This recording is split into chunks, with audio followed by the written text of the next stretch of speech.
বিসমিল্লাহির রহমানির রহিম। কুল হুয়াল্লাহু আহাদ আল্লাহুস সামাদ লাম ইয়ালিদ ওয়া লাম ইউলাদ ওয়া লাম ইয়াকুল লাহু কুফুয়ান আহাদ। শুরু করছি পরম করুণাময় অতিশয় দয়ালু আল্লাহর নামে। সকল প্রশংসা একমাত্র আল্লাহর জন্য, যিনি বিশ্বজাহানের প্রতিপালক, যিনি পরম করুণাময় ও দয়ালু। তিনি কিয়ামত দিনের মালিক। আমরা কেবল আপনারই ইবাদত করি এবং কেবল আপনারই নিকট সাহায্য প্রার্থনা করি। আপনি আমাদের সরল পথ প্রদর্শন করুন, ওই সব লোকদের পথ যাদেরকে আপনি পুরস্কৃত করেছেন, তাদের পথ নয় যারা অভিশপ্ত ও পথভ্রষ্ট। আমিন সুম্মা আমিন। আল্লাহ তাআলা বেহেশত সম্পর্কে পবিত্র কোরআনে ইরশাদ করেন, বেহেশতের মধ্যে আমি আমার নেককার বান্দাদের জন্য এইরূপ নিয়ামত সমূহ তৈরি করে রেখেছি যা কোনো চক্ষু কখনো দর্শন করে নাই এবং কোনো কর্ণ কোনোদিন শ্রবণ করে নাই, অথবা কারো কল্পনাতেও তা কোনোদিন আসে নাই। তাই তো আল্লাহ তাআলার নিকট প্রার্থনা করতে হবে, হে আল্লাহ, নিশ্চয়ই আমরা আপনার নিকট বেহেশত চাই এবং এটাও চাই আমাদেরকে বেহেশতের নিকটবর্তী করে দিন। অর্থাৎ যে কথার দ্বারা অথবা যে কাজের দ্বারা আল্লাহ তাআলা তার প্রত্যেক বান্দাকে নেককার হিসেবে জান্নাতের অধিকারী হওয়ার তৌফিক দান করুন। আমিন সুম্মা আমিন। কেমন করে ঘুমাও তুমি ফজর করে কাজা, এমনও তো হতে পারে জোহরে জানাজা। হায় রে মানুষ, ঘুমে জীবন কাটিয়ে দিচ্ছ। আরে ঘুমের জন্য তো অনন্ত জীবন পাবে। দুনিয়াতে কিয়ামত হওয়ার পর 50,000 বছর মানুষ ঘুমিয়ে থাকবে। এরপর আল্লাহ তাআলার ডাকে মানুষ আবার ফিরে আসবে। ওই লম্বা সময় শান্তির ঘুম ঘুমাতে হলে দুনিয়া থেকে শান্তি কামাই করে যেতে হবে। শুধু দুনিয়াতে ঘুমিয়ে কাটিয়ে দিলে, আল্লাহর হুকুমের বিরুদ্ধাচরণ করলে ওই 50,000 বছর নয়, যেদিন মৃত্যু হবে তারপর থেকেই কবর আযাব নিয়েই দিন কাটাতে হবে। তাই দুনিয়ার জীবনকে এমনভাবে চালাতে হবে আল্লাহর নির্দেশিত পথে, তাহলে কবর জীবনও শান্তির হবে এবং হাসরের পর পরকালের জীবনও শান্তি, সুন্দর এবং কল্যাণময় হবে। আল্লাহ তাআলা সবাইকে বোঝার তৌফিক দান করুন। আমিন সুম্মা আমিন। একটি ভয়ঙ্কর সত্যি কবর আযাবের ঘটনা শোনাবো। ঘটনা শুনে আপনার গায়ের লোম শিওরে উঠবে। এই ঘটনাটি আল্লামা কামাল উদ্দিন দামিরি রহমতুল্লাহ আলাইহির বিখ্যাত ইসলামিক গ্রন্থ হায়াতুল হায়ওয়ানে উল্লেখ রয়েছে। এক গ্রাম থেকে একদল লোক একটি কাফেলা নিয়ে হজের উদ্দেশ্যে রওনা হয়। তারা হজ কার্য সম্পাদন করে বাড়ি ফিরছিল। পথিমধ্যে তাদের এক সাথী মৃত্যুবরণ করেন। তখন তারা সাথীকে দীর্ঘ পথ পাড়ি দিয়ে নিয়ে আসা তখন ছিল খুবই কঠিন, কারণ যানবাহনের সুব্যবস্থা ছিল না। ঘটনাটি আল্লাহ রাসূলের ওফাতের পরবর্তী সময়ের। তখন তার সাথীরা ওই ব্যক্তিকে মক্কার কাছাকাছি একটি নির্দিষ্ট স্থানে দাফন করার জন্য কবর খনন করল। সাথীরা কবর খনন করার পর দেখতে পেল তার কবরে একটি সাপ বসে আছে ফনা তুলে। এরপর তারা কিছুদূর গিয়ে আরেকটি কবর খনন করলো, সেখানেও একই ঘটনা। এভাবে কয়েকটি কবর খনন করার পর একই ঘটনা দেখতে পেয়ে তারা লাশটিকে সাথে নিয়ে মক্কা মুকাররমায় আবার ফিরে আসেন এবং তারা বিষয়টি নিয়ে হযরত আব্দুল্লাহ ইবনে আব্বাস রাদিয়াল্লাহু তাআলা আনহু শরণাপন্ন হন।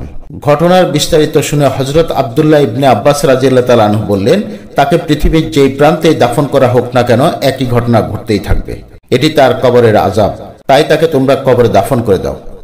এরপর সাপসহ তাকে কবরে দাফন করা হলো। কবরের মাটি চাপা দেওয়ার আগে তার সাথীরা দেখতে পেল সাপটি মৃত লাশটিকে চোয়াল চিবুক এমনভাবে ধ্বংসন করছিল যে তার জিহ্বার থুতনি খসে পড়ল। এরপর সাথীরা দ্রুত মাটি চাপা দিয়ে সেখান থেকে সরে আসে। যখন তারা দেশে ফিরল, ওই ব্যক্তির পরিবারের সাথে তারা যোগাযোগ করলো এবং বিস্তারিত ঘটনা শোনালো। তখন তার স্ত্রী জানালেন, তিনি তো ভালো মানুষ ছিলেন, সবার সাথে উত্তম ব্যবহার করতেন, 5 ওয়াক্ত নামাজ আদায় করতেন এবং আপনাদের সাথে হজ আদায়ের জন্য মক্কার উদ্দেশ্যে গিয়েছিলেন। তখন তার সাথীরা এই ঘটনার কোনো কুল কিনারা করতে পারছিল না। ওই ব্যক্তি এক মহাজনের জন্য গম ক্রয় করতেন। তখন তিনি সেখান থেকে ভালো গমগুলো রেখে দিয়ে খারাপ গমগুলো ওই গমের সাথে মিশিয়ে দিতেন। তার স্ত্রীর এই ঘটনা শুনে হজ কাফেলার লোকরা বুঝতে পারল তার কামাই ছিল হারাম। হারাম কামাইয়ের কারণে তার দুনিয়া থেকে আযাব শুরু হয়েছে। আমাদের জীবন চলার পথে প্রত্যেকটি ক্ষেত্রে হারাম এবং সুদের সংমিশ্রণ ঘটে আছে। হালাল বাজ বিচার করে চলা খুবই কঠিন, তবুও আমাদের চেষ্টা করতে হবে। কারো যদি কামাই হারাম হয় তাহলে তার কোনো দোয়া আল্লাহ তাআলার দরবারে কবুল হবে না, তার কোনো ইবাদত আল্লাহ তাআলার দরবারে কবুল হবে না। তাই বিশেষ করে আমরা চেষ্টা করব হালাল কামাই করার জন্য, এবং আল্লাহ তাআলা অবশ্যই আমাদের চেষ্টার ফলস্বরূপ ছোটখাটো ভুল ত্রুটি হয়ে থাকলে তিনি ক্ষমা করবেন, কারণ আল্লাহ তাআলা অতিশয় দয়ালু, তিনি পরম করুণাময়। আল্লাহ তাআলা আমাদেরকে হালাল রিজিকের ব্যবস্থা করে দিন। আল্লাহ তাআলার দরবারে এই প্রার্থনা করছি, আমিন সুম্মা আমিন। রাতের শেষ ভাগে কিছু মানুষ আল্লাহ তাআলার কুদরতি কদমে সেজদায় পড়ে থাকে। পবিত্র হাদিসে এসেছে ওই সময়টিতে আল্লাহ তাআলা প্রথম আসমানে অবস্থান করেন। কিভাবে তিনি অবস্থান করেন সেটি তার কুদরতি ক্ষমতা, সেই জ্ঞান আল্লাহ তাআলা আমাদেরকে দেননি। আল্লাহ তাআলা ওই সময় বান্দার সমস্ত ফরিয়াদ শোনেন, যার যা কিছু প্রয়োজন তাই পূরণ করেন। বান্দার সকল ডাকে আল্লাহ তাআলা সাড়া দেন। ওই সময়টিকে বলা হয় রাত্রের শেষ ভাগ, তাহাজ্জুদের সময়। ওই সময়টিতে কিছু মানুষ আল্লাহ পাগল, যারা আল্লাহ তাআলার কুদরতি কদমে সেজদায় পড়ে থাকে। তাদের যেমন দুনিয়াতে কল্যাণ রয়েছে তেমনি আখিরাতেও কল্যাণ রয়েছে। আর কিছু মানুষ অনৈতিক কাজে ওই সময়ে লিপ্ত থাকে। আফসোস, ওই সময় যদি তারা আল্লাহ তাআলার সন্তুষ্টির উদ্দেশ্যে ব্যয় করত তাহলে কতই না কল্যাণ হতো। সবকিছু দেওয়ার মালিক তো আল্লাহ রাব্বুল আলামিন, তিনিই দিয়ে থাকেন, তিনিই দেন, আর কারো দেওয়ার ক্ষমতা নেই। মানুষ কোনো কিছুই নিয়ন্ত্রণ করতে পারে না, মানুষ শুধু মুখেই বলতে পারে, কিন্তু দেওয়ার মালিক আল্লাহ। কত রাজা বাদশাহ, কত সম্পদশালী দিনে ছিল ধনী, রাত পার হতেই ফকির হয়ে গেছে। এরকম কত ঘটনাই তো শুনতে পাওয়া যায়। দিনের বেলায় শিল্প কারখানাতে উৎপাদন চলেছে, রাতের বেলায় আগুনে সব শেষ হয়ে গেছে। শিপে করে লক্ষ কোটি ডলারের পণ্য বিদেশে রপ্তানি হচ্ছে, সাগরে মাঝপথে ডুবে সব শেষ হয়ে গেছে। দিনে ছিল সম্পদশালী, রাতে হয়েছে ফকির। এরকম দৃষ্টান্তের কোনো অভাব নেই। ঘুমের জন্য অনন্ত সময় পড়ে আছে। যেদিন পৃথিবী ধ্বংস হবে তারও 50,000 বছর মানুষ ঘুমিয়ে থাকবে। সেদিন শুধু আল্লাহ ছাড়া আর কেউ থাকবে না, আর সব কিছু বিলীন হয়ে যাবে। ওই সময়টি 50,000 বছর ঘুমের জন্য অনন্ত লম্বা এক সময়। ওই ঘুমকে শান্তিময় করতে হলে দুনিয়ার জীবনে 60-70 বছর জীবনকে আল্লাহ তাআলার হুকুম মতো চালাতে হবে, তবেই ওই ঘুম হবে শান্তির এবং কল্যাণের। না হলে ওই ঘুম হবে অশান্তির, কঠিন আযাবের। এরপর তো রয়েছে হাসরের ময়দান, সেদিন আল্লাহ তাআলার সামনে হিসাব নিয়ে দাঁড়াতে হবে। দুনিয়ার জীবনের পরীক্ষার ফাঁস ফেলের রেজাল্ট সেদিন দেয়া হবে। যার রেজাল্ট হবে ফেল, সে যাবে জাহান্নামের অনন্ত আগুনে। আর যে ব্যক্তি পাশ করবে আল্লাহ তাআলার করুণায় সে জান্নাতে প্রবেশ করবে। তাই বন্ধুরা, রাতের একটি অংশকে আল্লাহ তাআলা সেজদায় কাটিয়ে দিন। দুনিয়া এবং আখিরাত উভয় জগতের কল্যাণ হবে। আল্লাহ তাআলা সবাইকে আমল করার তৌফিক দান করুন, আমিন সুম্মা আমিন।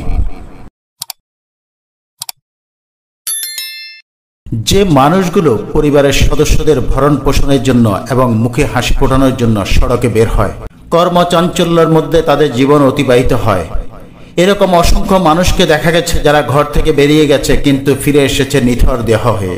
এই মানুষগুলিকে ঘর থেকে বের হওয়ার সময় সুন্দর করে বিদায় দিন। তাদেরকে বলুন ফি আমানিল্লাহ, অর্থাৎ আল্লাহ তাআলার হাতে সুপর্দ করুন। এবং যারা ঘর থেকে বেরিয়ে যাচ্ছেন তারা দোয়া পড়ুন, তাওয়াক্কালতু আলাল্লাহ লা হাওলা ওয়ালা কুওয়াতা ইল্লা বিল্লাহ, আল্লাহু আকবার। ওই ব্যক্তির জন্য আল্লাহ তাআলাই যথেষ্ট হয়ে যাবেন।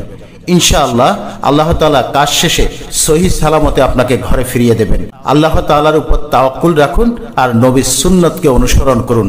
সাহাবা আজমাইন প্রিয় নবীজির সুন্নতকে আঁকড়ে ধরে জীবনকে অতিবাহিত করেছেন, তাই তাদের জীবন ছিল নিরাপদ, শান্তিময় ও কল্যাণকর। আল্লাহ তাআলা আমাদেরকে আমল করার তৌফিক দান করুন, আমিন সুম্মা আমিন। বন্ধের দিন বাবা প্রতিদিন কর্মব্যস্ত থাকেন। আজ বাবা বড় আশা নিয়ে বাজারে গেছেন, গোশত কিনবেন, বড় মাছ কিনবেন, পোলাও রান্না হবে, বাসার সবাই একসাথে আজ মজা করে খাবেন। কিন্তু কিছুক্ষণ পর বাজারে ব্যাগ ফিরে এলো সত্যি, কিন্তু সেই সাথে এলো বাবার লাশ। এমনটাই তো মানব জীবন, 1 মিনিটের নাই ভরসা। তাই দুনিয়ার জীবনের কর্মব্যস্ততা যেমন থাকবে, চিন্তাভাবনাও থাকবে, সেই সাথে থাকতে হবে আখিরাতের পরবর্তী জীবনের বিষয়টাও। গুরুত্বের সাথে মাথায় রাখতে হবে। দুনিয়ার জীবনের জন্য যেমন প্রস্তুতি আছে, তেমনি আখিরাতের জীবনের জন্য একটি প্রস্তুতি অবশ্যই থাকা চাই।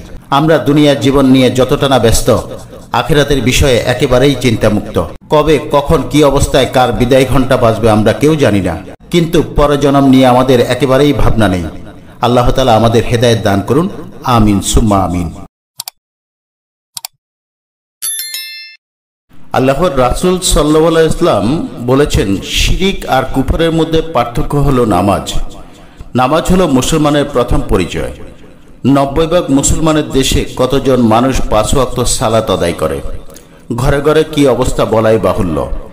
বিয়ের পাত্র পাত্রী খোঁজার সময় যাচাই করা হয় ছেলে সুপ্রতিষ্ঠিত কিনা, মেয়ে গুণবতী কিনা, অথচ কখনো যাচাই করা হয় না ছেলে বা মেয়ে দিনদার কিনা। আল্লাহ তাআলা আমাদের হেদায়েত দান করুন, আমিন সুম্মা আমিন।